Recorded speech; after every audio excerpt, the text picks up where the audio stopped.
Hi guys! So my name is Grace and today I'm going to be talking about how I got into Ryerson University for the nutrition and food program. Okay, so first I'm going to be talking about the admission process. So before I start talking about the admissions process, I would just like to give a little bit of a disclaimer to everybody that I am by no means an expert, but I am just a student who has gone through the process of applying to university. And also, this can only be applied to Ontario residents because I am one myself, so I cannot speak for other applications for people who are outside of Ontario or outside of Canada. Okay, so let's talk about admissions and how I got into Ryerson. So basically, I started, because I am an Ontario student, I used OUAC. So it's OUAC, and that stands for Ontario University's Application Centre. And this is for, again, all Ontario residents who are enrolled in a high school. Alright, so for me personally, when I started grade 12, I think it was about October that our school kind of gave us a little bit of an assembly of what to expect for OUAC, and I'll just give you a little bit of a basic rundown of the timeline for that. At the end of October or beginning of November, during that time, it depends on what school you go to, but you will receive a PIN number from your school. And with this PIN number, it's your personal PIN number that you use to apply for OUAC.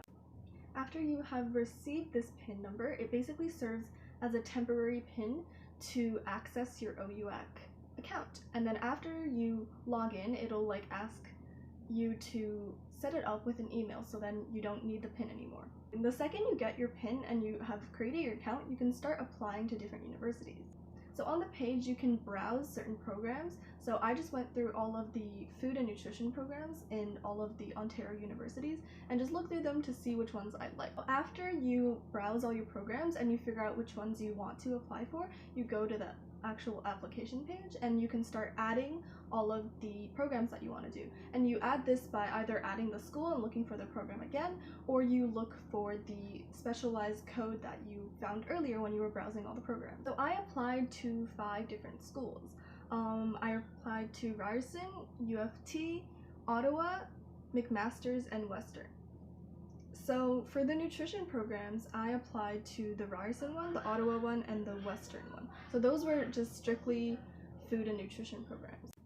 So for U of T and McMaster's, I didn't apply for the food and nutrition program, but I applied for life science because you can go into nutrition through life science, and I'll talk about how that is different from going into a normal food and nutrition program later. After I browsed all the schools and chose the schools that I wanted to, I applied, but compared to other people, I applied kind of late because I was still debating whether or not I wanted to do more life science or nutrition. And then I didn't want to apply for that many programs at that many different schools because it is kind of expensive. Each program you apply for is $50, and you have to, if you do decide to apply, you have to do apply for a minimum of 3 different programs. And this doesn't matter what school you apply for. You can apply for 3 at the same school if the school allows you. I know that for U of T, you can only apply for 1 program per campus, so I applied for all 3 for life science. Because I took so long to decide, I actually applied on January 1st, and I think the deadline was January 11th or something, so I applied kind of late compared to everyone else who had applied basically as soon as they got their PINs. So this doesn't actually affect your application that much unless you think you can get an early acceptance. And an early acceptance is basically if after you apply, the schools that you apply to will look at your grade 11 marks, your final grade 11 marks, and if those are extremely well done and you have really high marks that satisfy the requirements and kind of go above and beyond, they'll give you an early acceptance.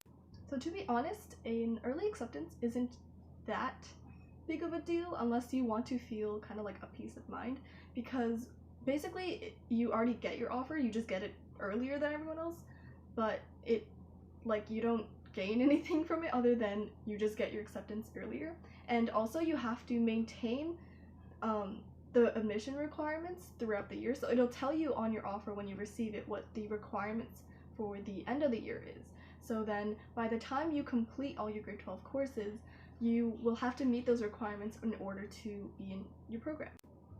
And basically, you can start receiving offers as soon as you apply for them. So once they confirm that you've applied to a certain school and that program, they will send you an email confirming that you have applied. And then if your grades are well done enough during the beginning of the time in grade 11, then you can get an early acceptance. But because my grade 11 marks didn't quite meet the requirements, like it did meet the requirements, but it wasn't high enough that they would give me an early acceptance, so I did not receive an early acceptance from any of the schools. After I got my email confirmation from each of the schools and them just confirming that they have received my application, I didn't hear anything for a very long time.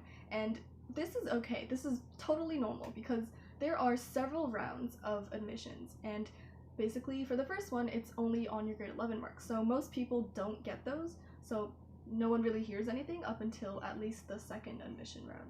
So then the second admission round is in February. So after you get your February report card, that is when they receive your grade 12 marks for the first time. And if those marks are high enough, you can receive an offer. The only school I received an offer for at the time was University of Ottawa, and they had a pretty low admission requirements to get into the nutrition program, so I wasn't that surprised that I got into it. But because I was struggling a little bit for the first semester of grade 12, I did not receive any other offers. And so there's another round of admissions in April, I believe. And basically, during that time, because it was Corona and we didn't actually have school, the process got a little bit messed up, so they kind of postponed the date that they submitted those marks, even though you got your report card. So that date kind of got pushed back, but if you're not experiencing Corona and it's the normal application process, they should submit your marks like a week after you get your report card anyways. So at this point, my marks were pretty good for the most part. Like, they improved a lot since the semester before. So before, I had I think I had 81% as my average because I was struggling a lot with math, even though I realized I ended up going into a program that didn't even need math, so it brought down my average for no reason. But I had an 81% average in my first semester, so that was why I didn't receive any other offers. And then in April, when they submitted the marks again for the last round of admission. And so my marks for my April report card, my average was at an 86%.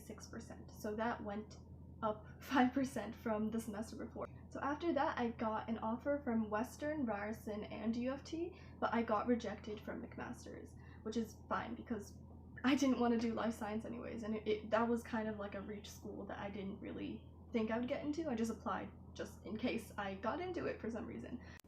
So the reason why I picked Ryerson was for 3 separate reasons. So the first reason was because at this point I knew I wanted to do food and nutrition. Ryerson just seemed like a good choice, and also because I was told that Ryerson had the accredited dietetic program, which is how you can become a registered dietitian, and I wanted to have that route open if I wanted to do that, and Ryerson was the only school that offered it.